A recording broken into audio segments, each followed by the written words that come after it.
অল্পই ভাজবো, বেশি ভাজবো না। ভাজা হয়ে গেছে আমার চিংড়ি মাছটা। চিংড়ি মাছ ভেজে নেবো। এখানে পটল ভেজে রেখেছি, পটলের ডালনা করবো। আর মুসুরির ডাল, একটু পাঁপড় ভাজবো, তাহলে হয়ে যাবে।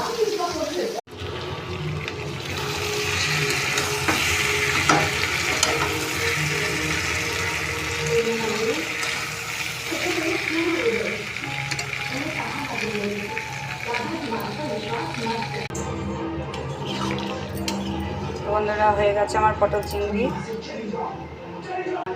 এখন খেতে দেবো। বন্ধুরা, আমাকে নিয়ে ছবি এঁকেছে, তোমাদের দেখাচ্ছি।